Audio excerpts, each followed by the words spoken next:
Alright, ladies and gentlemen, boys and girls, welcome back to Star Series Season 3. It's NaVi vs Cloud9. I'm Lysander, and I'm going to be joined here by Mike Loris. We're going to start off with a Lunar Rubik draft, and, well, Cloud9 are going to respond with a Slaughter. NaVi, after losing their game 1, are pretty much on the rocks for qualifying, but, you know, they could still give Cloud9 a hard time and equalize with a 1-1.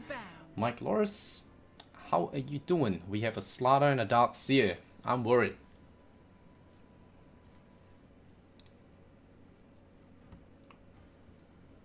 Oh no. This Mike not hear me? You there, Mike? 5 seconds remaining. Alright. What happened then? Reserve time. What's happening?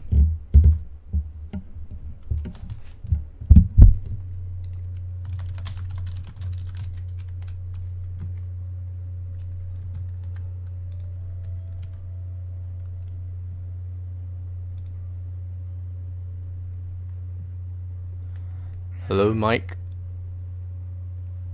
Radiant team back.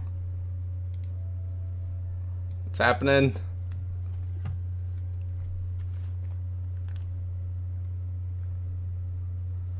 Alright, so I don't know why Mike can't hear me. 10 seconds remaining.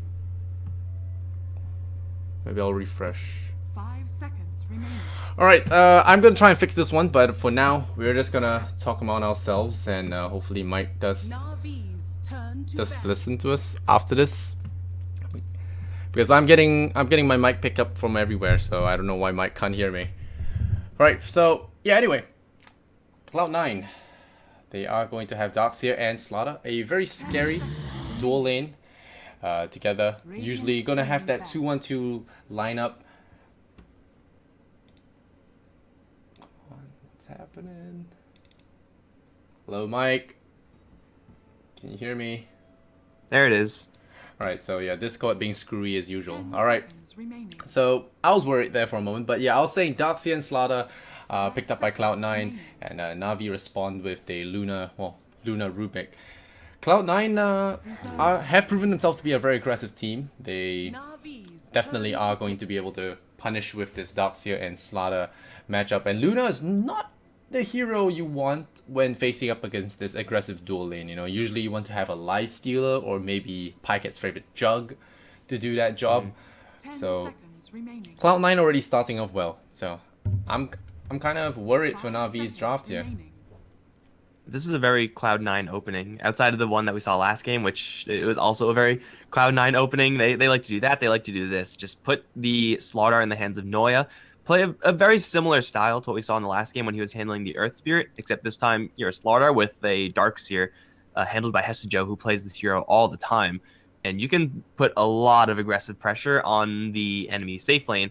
Luna and Rubik don't really have any ways of dealing with that. If they could chip at you, but once you actually want to kill them, you sprint in, you surge in, you get the ion shells, and then you just go in and rush them. Radiant team So that's a very dangerous situation to be in, and Cloud9 have done this against pretty much every single team. It's pretty much their bread and butter.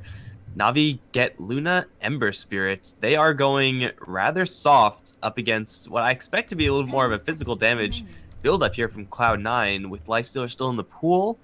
Seems like a decent one to have. They may be a little bit crowd control light, but they have all the damage in the world. Well, Slaughter's life stealer bombs have proven to be all the disable you need against Ember Spirit, so I wouldn't be too concerned that Slaughter's stun is actually a really powerful one. So having that against the Ember is fine. They have an Ursa Warrior instead, so they're gonna once again push that Roshan advantage. You know, you want to have that hero that can snipe Aegis and then push for objectives. You mentioned the Ember Spirit's shortcoming of not being able to take objectives even after he gets killed, so Ursa does solve that problem. Luna does solve that problem for NaVi, so ultimately it's still a scary lineup here for NaVi to deal with. They don't have any of those lockdowns for Ursa. Once he gets, especially if he gets a good start. You saw the Aghanim Scepter picked up the last game. It wasn't even needed because they were so far ahead, but still, You have a Slaughter, you have an Ursa, and if Slaughter amps anyone, Ursa's gonna melt him in less than a second. Get Ion Shell and Surge on Ursa can make him a lot more dangerous early on as well. Like even pre-Blink Dagger, if you just run at someone with Surge on, there's not much that Luna or Rubik can really do about that. Like you could lift the Ursa as Rubik, but Ursa can probably still chase after you after that happens. So a very run at you type style here for Cloud9.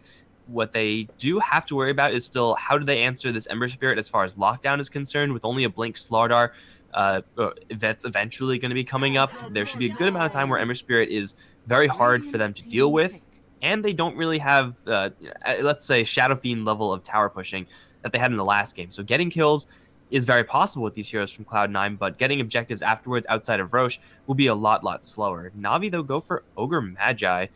It's a hero that can definitely tango with these, very tanky heroes from Cloud9 because Ogre Magi is just so tanky himself. So having a frontliner there is quite nice. Yep. But yeah, I don't know. They can kill off an Ogre Magi pretty easily with any of these. Yeah, this is a lineup that laughs at Ogre's tankiness. It's an Ursa, it's an Emp damage. It's not going to be a nice game for Ogre, except maybe the start. Where he has that ignite spam on whoever he decides to sit on in that middle lane. But Ogre is going to be there to buff up the Luna's glaive spam. But wow, a Terror Blade comes out, so I'm counting 4 cores, so we're gonna have some funky stuff from Cloud9 again. I think it's gonna be Noya Slardar support. Yeah. Testa Joe on the Darkseer, that's pretty much a given. Slardar, Darkseer probably going to the offlane with one another. Baby Knight has played both Ursa and Terrorblade in the mid lane before, so I think that's kind of just a coin flip. I'd rather have an Ursa matchup up against the Ember Spirit than a Terrorblade, so that's probably a little bit more desirable. But I mean, Baby Knight has just such a huge roster of heroes to select from. He's played everything, so just put one of those in the mid lane, and now just need to, I guess, give Ryze a hero that has some sort of way to deal with an Ember Spirit, and they should be pretty happy because Terrorblade gives them that tower pushing that I said they were lacking earlier. Yeah, the Dazzle ban as well coming out for Na'Vi. I think a last ditch attempt to stop any kind of shenanigans from coming out. Dazzle would actually be a solid pickup for Cloud9 as well with that armor theme they have going on. But Terrorblade, I wouldn't say Terrorblade is a wrench in their plans, but it's definitely a tower destroyer and a independent hero, you would say. It does well with one, right? With one support should be okay. Witch Doctor or something that keeps him alive. Oracle is actually looking fairly attractive here as well. You get rid of the Ember Spirit's guard with the Purge. Keep Terrorblade alive, keep Ursa alive. Magic community versus Na'Vi is absolutely huge. They are, for the most part, a magical-based draft until you get into a little bit more of a later game stage when Luna starts building some DPS. So yeah, they could definitely get away with that as well. And Na'Vi's offlane selection now for General, it's going to be their last pick. No Sand King, no Underlord. They've picked up Beastmaster for General in the past with more attack speed. That's not too bad, but they do need a lot of damage here. Like, Na'Vi's damage with Luna is fairly high. Ogre Magi, Rubik are both fairly low damage heroes. Ember Spirit needs a lot of farm before his damage comes up. They need General to fill that damage role as well. Yeah, I know General plays a lot of heroes, but is Clockwork one of them? Because I think Clockwork would actually be decent here. Nice Oracle call. But would Clockwork be decent here? A good frontliner? Something to lock down the Ursa, Darkseer, even Slaughter would be good. Maybe you can mess with Terrorblade's cast time. I'm not sure if that one is possible to stop Asunder, but okay. I was gonna say Timber Saw because you need that damage to really cut through the opposition. But we have a Tinker. Yeah, who's going to the bottom lane? That's a General Ember, right? So Pycat solo, and then we get an Ember Rubik Ogre lane. I don't really like that all that much. Luna Ember. Okay. Ogre Rubik with an Ember Spirit safe lane solo is a possibility. But really, like, for Na'Vi right now, they need Ember Spirit and Tinker to be going towards one of the safer lanes of either top or mid. And either way, you're going to have one of those heroes go up against Darkseer Slardar, which is 10 not fun seconds at all. remaining. Uh-huh. I mean, this Tinker is going to 5 help seconds them remaining. consistently shrink the map if they get ahead. Take down towers with the Luna, and with the global power of Ember Spirit and Tinker, it kind of asserts some map dominance, but C9 can just crush them in the lanes very, very easily. Yeah, we'll see how that works out, but I'm having issues with my in-game mic apparently. It's supposed to be set on team, right? Let me just see what mine's set at. I'm pretty sure mine's correct. Team? Yeah, it's voice chat team. Yeah, so mine is showing okay levels. I don't know why people are saying I'm muted. It's already If your the little white lowest. thing on the bottom right is like changing faces to like screaming sounds and not Yeah. being muted, I think that means you're good. Yeah, it is on, and I don't know why people are saying I'm muted in game. It's probably a Dota TV issue, guys. I don't know. I've already tried to fix it a couple of times, and now I missed the HUD. Gonna switch it over. Yeah, we go. Oh, ace, bot. Oh, they caught him. Did they catch him? Yeah. Terrorblade, lowest rank in this match probably. Gonna go down, and Dendi scoring the first blood. That's gonna really help that bottle, and it's a bigger deal than you might imagine. NaVi gonna score first blood with a nice smoke movement. So it's gonna be a general Ember, and we do have a aggressive tri-lane coming out here for NaVi. So looking to press a little bit on the nerves of these on this Terrorblade. Bloodlust level 1. Cool. The battle begins. Holy crap, Bloodlust is so loud. Armen stopped canceling it. I never realized how loud that spell was. This is a very powerful offensive tri-lane for Na'Vi. Like, you have the damage coming out from the Luna. You will have a lot of stun set up once, of course, Armen picks up some Nod Bloodlust skills. You should be just fine to stay in this lane and farm, keep the enemies out. But C9 are going to just dodge that. They're going to put Ace on top lane for right now while keeping Noi and Hestejo still here. General is not going to expect this. Plus, they know General has chains, not guard. Oh, he walks into them. So, very nice little check there. Alright, and they immediately poured out this... Immediately poured out the Darkseer, knowing that gank is gone.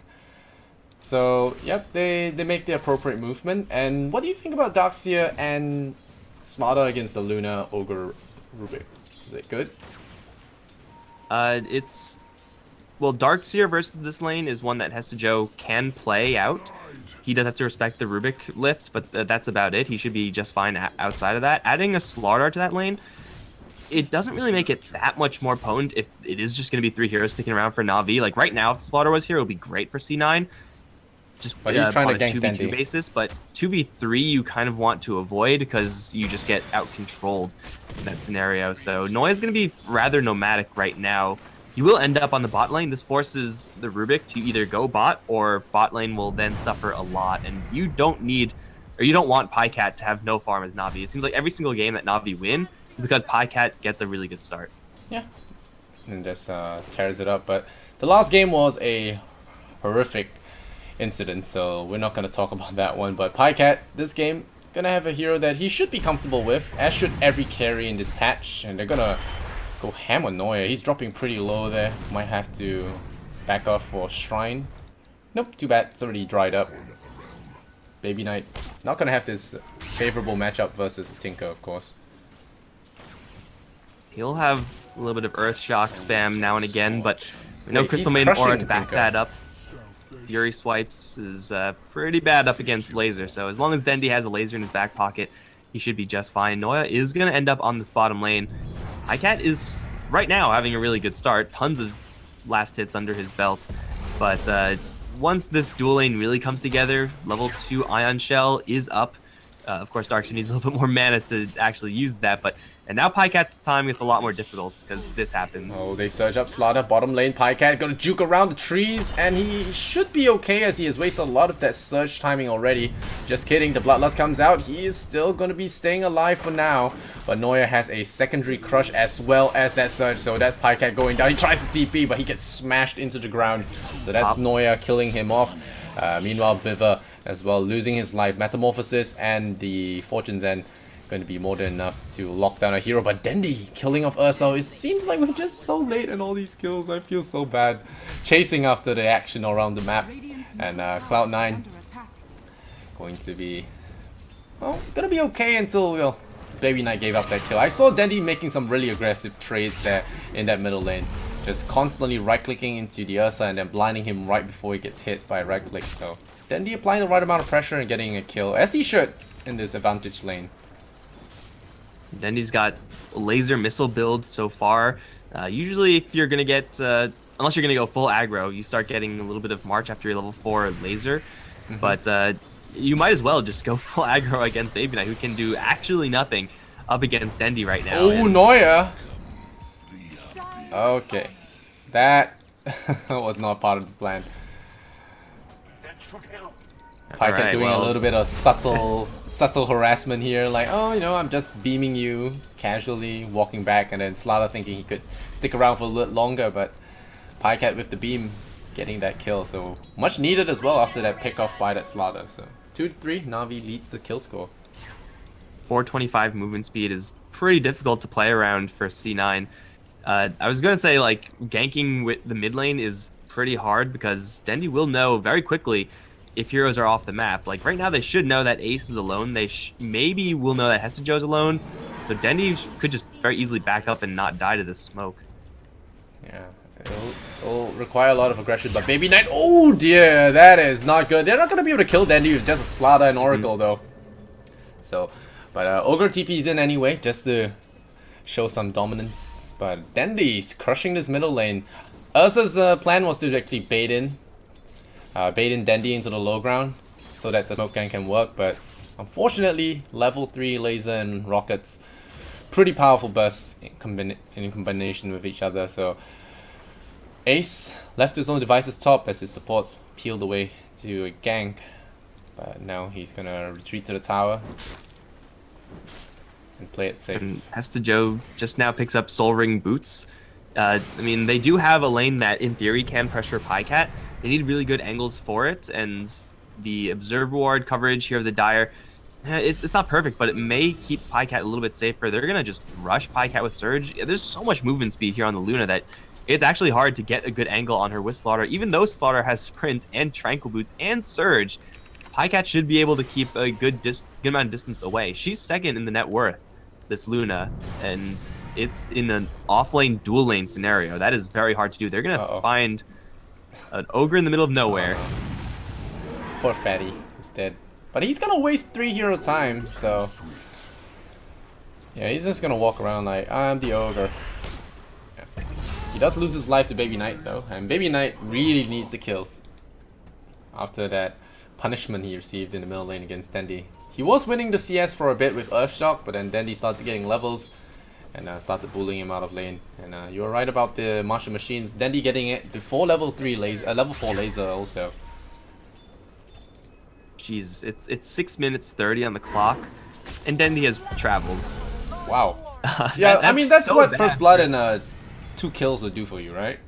Yeah, that is just so bad for C9 right now. Like, I mean, the travels are just step one. They right? find Baby Knight as well. They found That's an Baby Knight. Eclipse. That's perfect for them. And they will strike down the Ursa. Baby Knight, he had a great game the last game, so the Dota gods curse him with, oh, bad luck this game. It's kind of like a karma thing. I believe in the false 50% theory. Do you? Back on Dendy, like, travels is all well and good and everything, but what the travels do, I even think it helps them, Na'Vi as a team, be more aggressive right now. They don't really have to do that. What they can do is just use these travels to power farm Tinker into Ags. Once you get the bouncing laser, then C9 are in a really awkward position where Ursa and Terrorblade both can't really do that much against it. Like, once that laser drops, your DPS just plummets to 0, and Baby Knight is gonna get lifted up top. Oracle middle lane. Careful. The right click from Dendy is enough, and well, he got boots of travels, and he's now getting even more kills. General getting caught out there. There's gonna be a jump away. General kites him. Baby Knight just having a terrible day. He has that raindrop, but General really wants to give chase. He does have another Spirit. Dendy gets another kill, meanwhile, with that boost of travel teleportation. General gonna get the chain off. And now they're really just kiting Baby Knight on this Ursa. He is very survivable though, but his enrage is down, so he doesn't want to push the issue there. General really taking his Ember Spirit's life to the maximum there. And yeah, this early travels already paying off for Dendy. And with this Arcane Rune, even better. feel like if Dendi decided to go top lane instead of bottom lane, could have definitely gotten a kill there as well. So yeah, it just seems like C9 perhaps caught off guard by the timing of the Boots of Travel.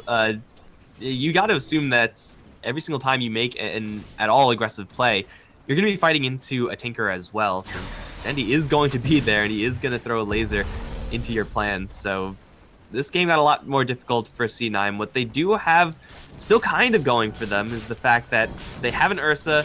They can slip into Roshan pretty quickly and deal with him and get a little bit of extra golden experience that way, not to mention the double life. But if they really wanted to push towers with Terrorblades, I'm not really sure if that's really in the cards anymore. Yeah, it's things have definitely changed here. Ace did get a nice snipe on the Rubik early game, but that was all he got. His net worth coasting around the 3,000 mark. Pycat's still ahead of him, despite them being on opposite lanes, getting relatively okay farm. But I guess Ember Spirit's more pressure than Luna received, so Terrorblade was playing on the back foot there. Let's take a look more at last hits. Top 3 all belonging to Na'Vi. Terrorblade just surpassing Pycat, but they're looking for a push here on Pycat again. The Bloodlust Luna though, super fast at 433 move speed. Level 3 Bloodlust, no Ignite. This is the first time I've seen an Ogre in a long while skip Ignite. It is something that the Oracle can just take off immediately with Fortune's End. It is something that, as far as like a way to crowd control opponents is concerned, is countered by Surge as well.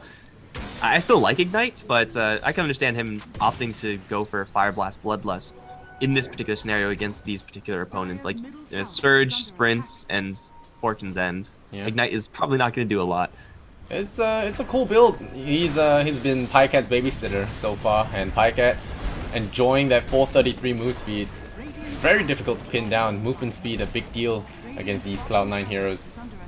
And well, now we have the Ursa looking for a flank. Are they going to be successful though? Na'Vi are left with 2 heroes here on the bottom lane. Oh, Pycat in trouble, gets started with the crush. Baby Knight is there. There will be a stun on him, but Ryze channels up that purge. The Eclipse comes down. There will be a block here from the Ryze Oracle, so very well done. Crush is stolen by Biver. That's his specialty. He's the pseudo slaughter for Na'Vi.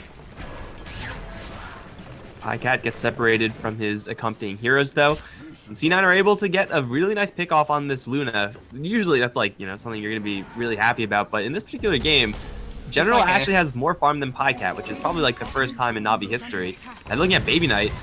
Middle lane, yeah, General going ham on him. The Metamorphosis is up for the Terrorblade for a fraction of a second. So General coming in, he has a haste. So he might decide to push this issue. Noya gonna get chained up. The amplified damage comes in. Super Spirit ticking low. He does have... No, he doesn't have a Spirit in back. He has haste. That's all he has for now. Darkseer is here.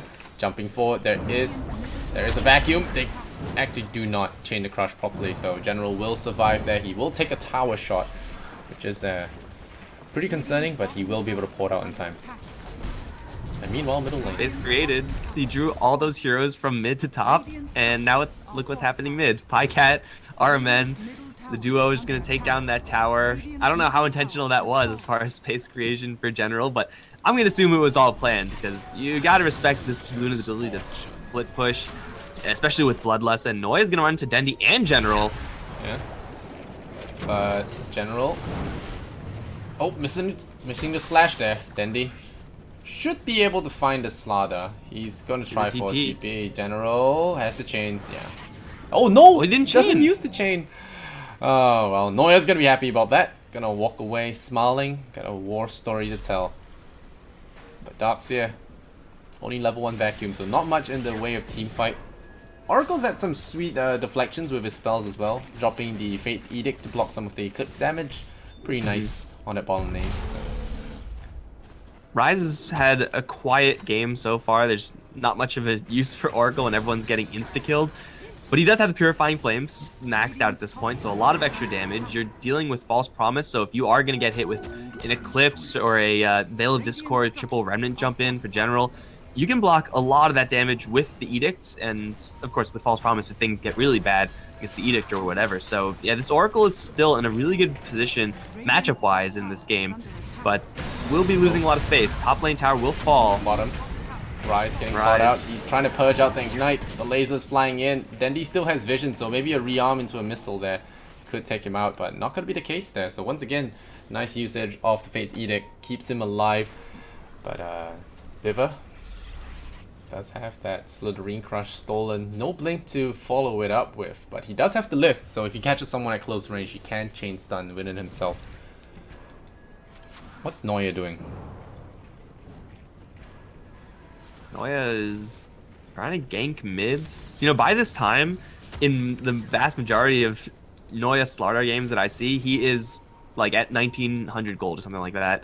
He's nowhere close in this game, and it doesn't seem like there are many opportunities for Crush Slardar gank to actually lead into anything, given the amount of farm that NaVi have right now. So this is going to be a rather unorthodoxly slow game from Noya, just considering the circumstances. I mean, RMN is feeling bold enough to solo push, so that tells you a lot about the environment of this game. Behold, a subtle burn. Ursa, meanwhile, you know, we talked about Slardar not even being close to the blink. Baby Knight himself is not even at 1900 gold, so the terrible game he has been having is about to be a lot worse if General finds him. I think they're going for Darkseer instead. Joe is going to come in. There's the fire. There's the double chain as well. There is going to be a power on into Baby Knight. General just used his Remnant to actually hit Baby Knight, so General is probably going to fall here. A good kill. Meanwhile, Dendi blows up Ace, the Terrorblade. So you can decide yourself if that's a bigger kill to get. But I think an Ember Snipe here at this point pretty good. Stuns up the Slardar. Here comes Dendi. And we have a really low health Joe there. The rocket's gonna fly in. A stolen sprint is going to find Noya. Is there a lift? There is gonna be a lift. So Dendi is gonna claim his life, laser him. Wicked sick here for the Tinker. Dire's bottom tower is under attack. This is not the first time that NaVi have overestimated their damage or underestimated the Ursa's survivability. They do have to watch out for that, because Baby Knight does have that Enrage. Trying to burst him down is incredibly difficult, just because of that Enrage. So yeah, General, his farm is starting to slow down compared to some of the other cores. So far, as an Ember Spirit, he has not hit that Spell Amp talent yet, so he will be doing a little bit more damage in a little bit, but not incredibly impressed with this Ember Spirit display so far.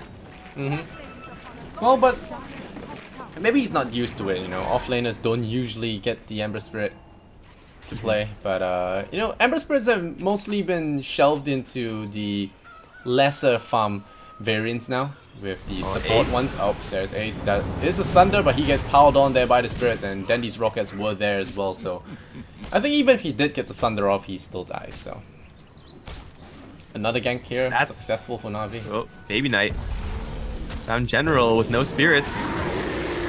So lit. Rubik with the illusions, but Dendi is here. Shoots Baby Knight once. There's a lift down. There's the shrine. He will top him up, but he's getting locked down non-stop. And Biver actually strikes him down, stealing the Earthshock for himself. That's a nice little slam spell to get.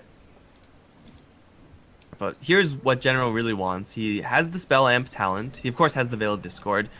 If he could hunt down this Terrorblade non-stop, I'm pretty sure you're looking at, if not completely insta-kill status with the triple Remnant jump, you're very close to it, because there's not even 1000 HP on this Terrorblade. He has a lot of armor, but Ember Spirit does not care about your armor levels, so this is something that General is going to be hunting for. Level 2 ulti will double the damage of the Remnants. So 600 burst, very powerful to get.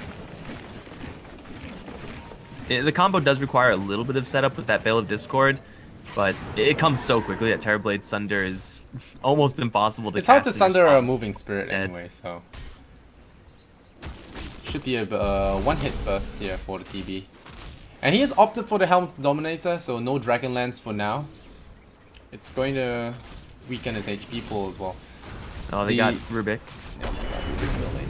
Fiber stole up the Corrosive Haze, but that's not going to help him in this case. So Baby Knight, that Blink Dagger reveal there will get himself a kill. Noya is at that 1900 goal you're talking about, so the Blink Dagger should be in the next team fight. Getting Blink Dagger is one thing. Using it to get on top of the Tinker is quite another, as long as Dendi is on point. He has a laser and a Blink Dagger himself, and the Aether Lens, so the effective range of this Tinker is very high. They are going to find an angle on see Pycat, Pycat. though. That's a viable kill. Yeah, that's possible. Kill the back in there. Pycat in a lot of trouble. Well, but he's still juking. The Corrosive Haze is there. The Fire Blast stops him down. But a Rise will secure that with the Purifying Flame. And now Iron Man will be door number 2 there for Cloud9 as they shut him down. 8 to 11. NaVi are, you know, feeding away a couple of kills. High priority kills as well. TP picks up the Dragon Lance now. Though. Tanker. Alright, we're gonna test that theory. Does a Terrorblade melt? No. Yep. No, he does not. Because he doesn't go in. I guess not. Oh well. You probably could bank on Dendi jumping in and kill securing that just in case. And Dendi is just waiting towards his Aghanim Scepter, so he is still getting a lot of farm. But C9 are actually moving pretty well around the map. Not just one hero going out by themselves, usually with a good amount of backup. Right now we have Noya with that fresh Blink Dagger looking to punish an Ember Spirit, who is not quite in the area, but C9's movements are pretty good to kind of counter this style of NaVi, who have kind of just random heroes that are kind of alone all over the place. Like, you can count on Dendi doing that, you can count on General doing that. That's just how Ember Spirit and Tinker operate. So as long as C9 have just, you know, roaming groups of 2-3 heroes, they should be able to get a couple of kills and get themselves back into at least an even kill score, especially if they find Dendi here. Yeah, they smoke up. Is there a blink going to come out here for Noya? He's getting hit by the March Machine, so he will not actually get the blink off. So Dendi escapes again. Might have defended the tier 1 tower. Or bought some time for it. Oh, Baby Knight. That's not a hero they want to lose. And with this, I think they go Roshan. Yeah, Dendi already setting up the March here. No. But they will go Roshan anyway. So tier 1 for Roshan. Yeah, Pycat can kill off a Roche pretty quickly, but General doesn't really have that much game against Roche. Neither does the Tinker. You kind of want an Aegis on the Tinker, but you don't really want to be fighting Roche. He'll just push out the other lanes and make sure C9 don't get anything in the meantime. This push power of Terrorblade so far has only gotten them 1 tower. The other towers are very healthy, barely even touched by TB, so this is looking pretty good for NaVi. They, I mean, get the Aegis, but probably more importantly is make sure that C9 and their Ursa don't get this Aegis. Oh, NaVi scores Aegis. And 12 to 8 now. Dendi's still going ham, and that Aghanim Scepter 300 gold away.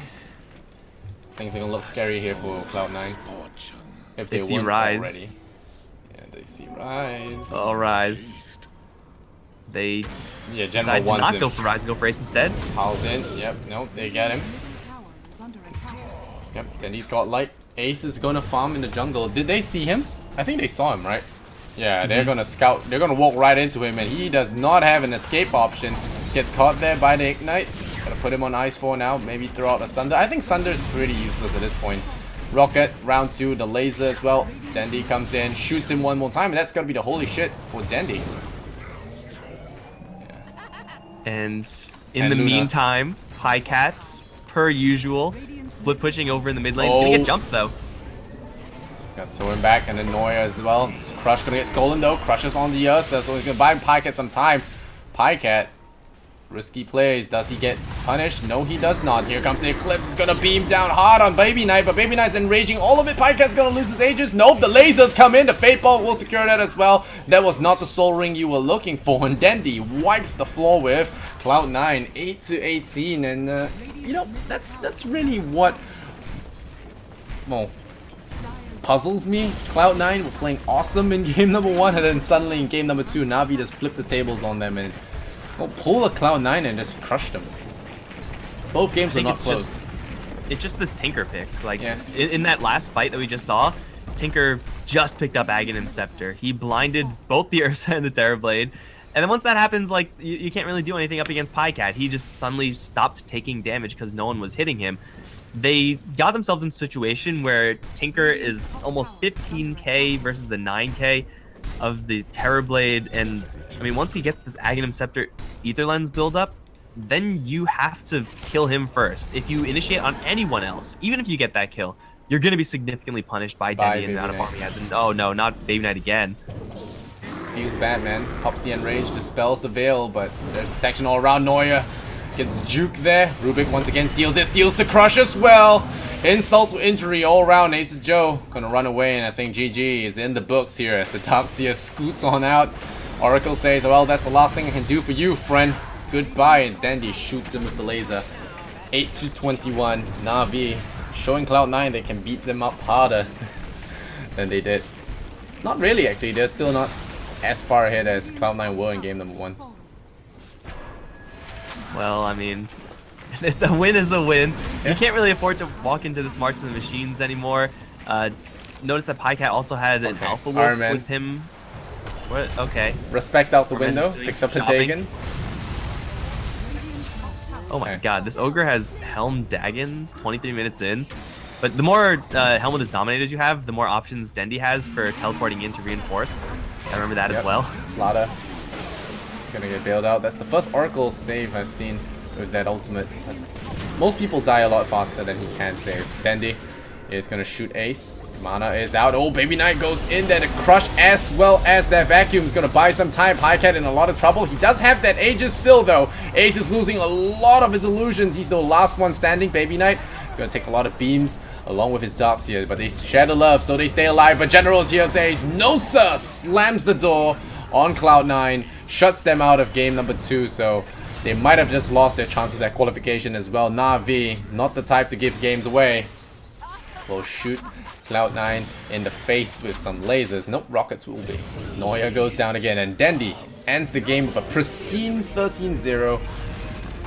And, well, we get another tie, Mike. We get another tie. Secret looking good if they beat Adfinum. If they beat Adfinum. I think Secret and Adfinum actually have the same record. So, yeah, they need... Well, I mean, obviously you need 2 O's, but even a tie is not the end of the world for our next game. But I'm pretty sure Navi winning this game, Dream Crush C9. Again, I'm not 100%. Don't claim to know exactly what's going on with all the possible results here. But, yeah, Navi just getting off to such a great early game start. Pycat kind of just running over this attempted Slaughter Darkseer dual lane, and General kind of getting the benefit of having a free farm safe lane as an Ember Spirit where there's no pressure being applied to Dendi.